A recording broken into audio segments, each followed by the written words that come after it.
this long braid going today and I am having like a queen moment.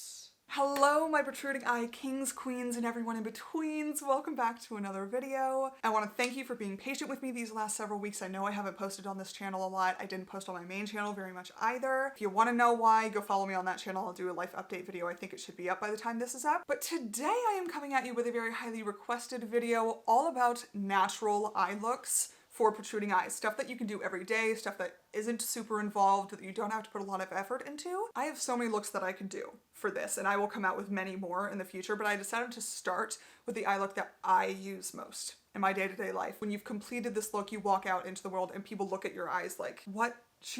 Who? Basically, you'll be literally stunning. It's a very rainy day where I live today. I have a very messy braid that I need to redo in my hair, and I have not changed out of this shirt since last night. So this is kind of a get ready with me video where I'm going to be preparing myself to go out and do what I need to do today. Without further ado, let's jump into this everyday natural look for protruding eyes. Okay, so to get started with this very simple look, I have to tell you what I already did because I always forget to do this on camera. Actually, let me just honestly do it again. A little more concealer is not gonna hurt me. But the only thing I already have on my face is my foundation, and I'm gonna finish my face after I show you this eye look. What I did was go in with my new Flower Beauty concealer. Let me bring you in a little bit. I just take the wand and put a little bit in this area, a little bit down here, and a little bit right there. And then I just take a fluffy brush that's a little bit dense still. This is from the Fit Glow brand, and I just blend that out. I'm not applying too much pressure. I'm just kind of dusting that into the shadowy area that I tend to get, and then underneath the eye, I really don't drag it down the face a whole lot. I like something that's not too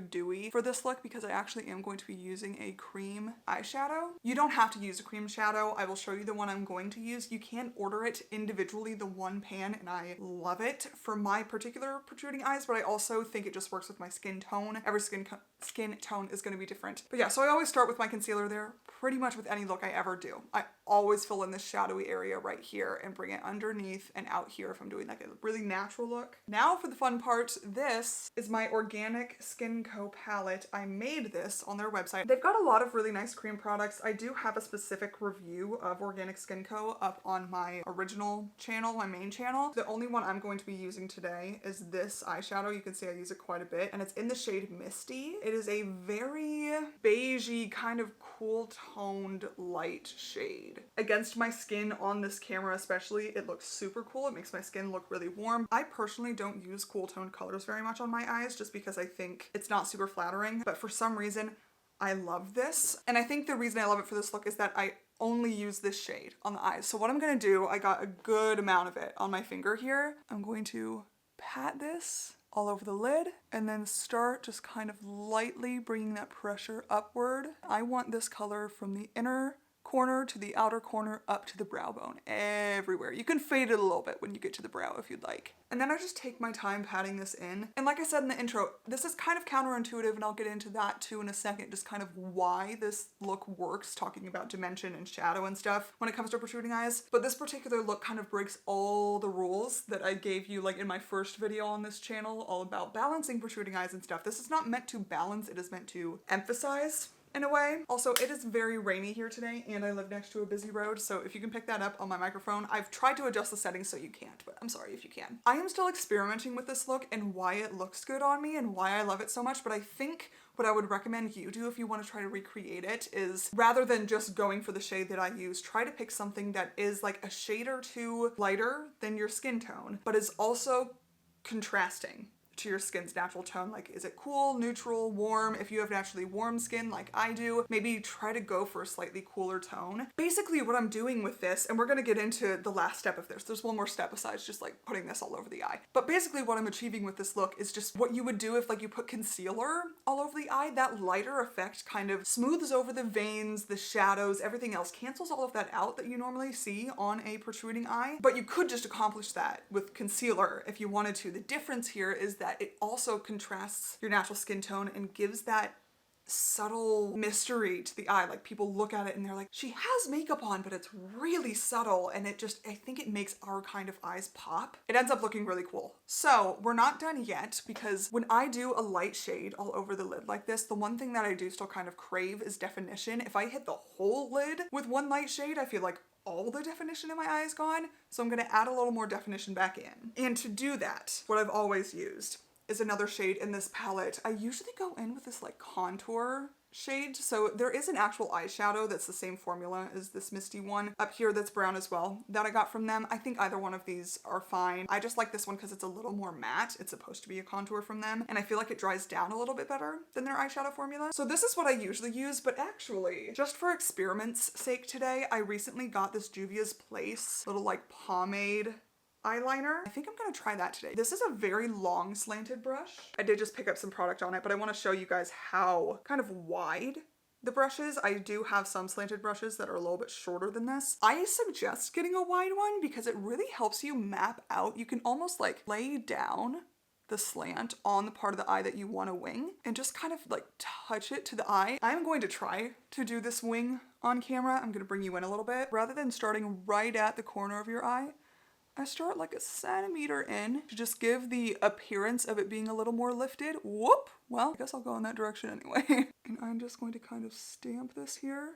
And I'm just very lightly touching the area that I want. I'm just walking this very light. I've only dipped it in once. I'm just walking this pigment and further on the lash line, really hugging that lash line and like the lightest little strokes along that same line that I made. I'm just going back and forth on that, making sure there are no splotches of pigment, that wing is there and it looks effortless and lightweight. Bring that pigment into the center of the eye and draw it almost straight outward. Doing this with a pomade or even a dark eyeshadow will get you a way better effect. I wouldn't suggest doing like a liquid liner. It's really hard to get a blown out effect with liquid liner. They almost exclusively have to be a very sharp wing. And if you mess up with a liquid liner, it's a little hard to smudge it and make it look exactly like you want it to. So as you can see, I have smudged this. It's not super defined. You still see that swoop, and I might work a little more definition there. But for now, I just want to get this same shape going on this eye before I do all the little finishing touches, because eyeliner, even when you're doing it in kind of an easier way like this with a brush like this and something that you can move around, a product you can move around, it just takes time. So I'm going to get a little more pigment on this brush and do the same thing on the other eye, and I will be right back. Okay, so taking you back out, those wings aren't perfect, but they're gonna have to do. If you think that people are judging how your wings look, if you think that people are just like going side to side, like really inspecting your wings throughout the day, no one's gonna notice unless you point it out. That is my philosophy on life. And if someone does point it out, I just congratulate them on being better than me and say, I think this is good enough. So I'm taking that same brush that I used for concealer earlier, just kind of making sure that most of the extra product is off, just rubbing it on the back of my hand, or you could use a towel, paper towel near you. And then I'm just going to run this along kind of on that slant of where I put the eyeliner just to soften it. You could use a clean, fluffy brush. Just use something that... I know you hear that. Are we done? Just use something that is dense enough to actually budge it a little bit. That is the look, except I am not done yet. Obviously I have to do brows and mascara, and I actually think I want to add a little bit more of that color of the like misty shade that we used, just because I really want to have a dramatic contrast today. So trying to avoid that eyeliner, I am just patting this again. I'm really excited because I think maybe at this point in the video, you're still kind of looking at me like that does not look great. And I just wait for me to put my brows on and my mascara, and I think I'm gonna change your mind. So like I said, I had only put foundation and concealer on before this. I haven't powdered, I haven't done anything else. I am gonna do a pretty simple face of makeup today, but I am going to step off camera and finish this face, and then we'll come back and talk about it. Cool.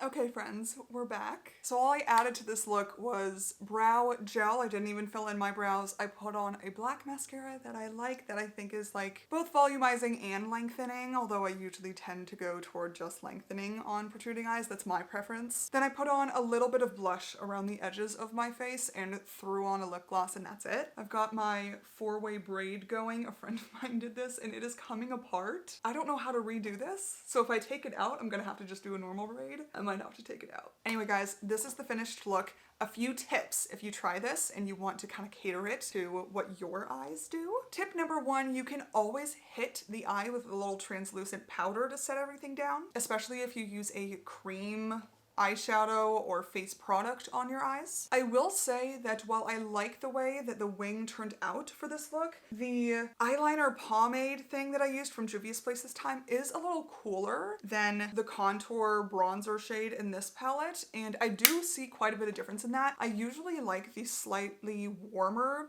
brown eyeliner because I feel like it kind of matches the warmth in my hair and my eyebrows. Same with this lip gloss. I tend to go back toward warmth on all other aspects of the face, including the blush that I use, and only have the eyes be the cool part of the look, and I think that looks cool. Again, my preference. You can play around with what tones you use on the rest of your face for this look. Another tip is you could always do a creamy base like the cream shadow that I used today, and then set it down with a colored light base that either matches it or is very close. I feel like that would really intensify the lightness of this look. You could try using a primer underneath this. I just tried to keep it all very minimal in terms of steps today because this is frankly how I usually do it. And yes, there are some days where I want to spice it up or I want to make sure that it's insanely long wearing, and so I will just kind of enhance it with long lasting products. And last but not least, something that I've always thought of with this, but I have not tried, is getting like a beige or creamy nude liner and lining your lower lash line, kind of like tight lining it. Since you already have something that's lighter than your natural skin tone on the eyes, I think that would make your eyes look even more awake. And then to put like a black mascara with that would be a really cool contrast. But these are all just thoughts I've had. I haven't actually tried all of these. So if you guys do try any of those, please let me know. I'm sure I will experiment more with this look.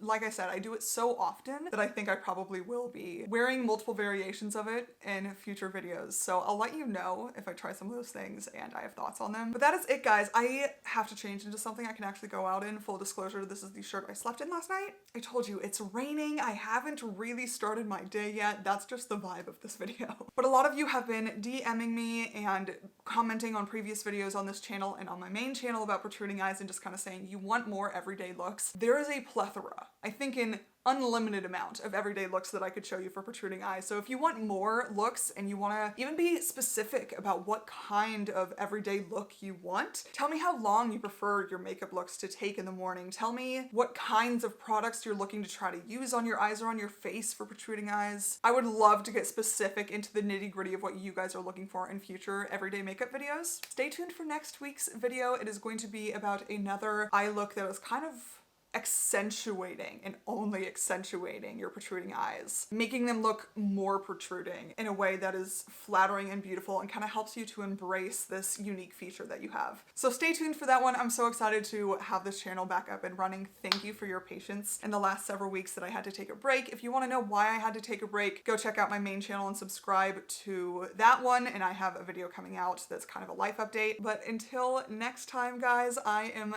so excited to be back, and I love you, and I hope that you are having a wonderful day wherever you are. See you in the next one.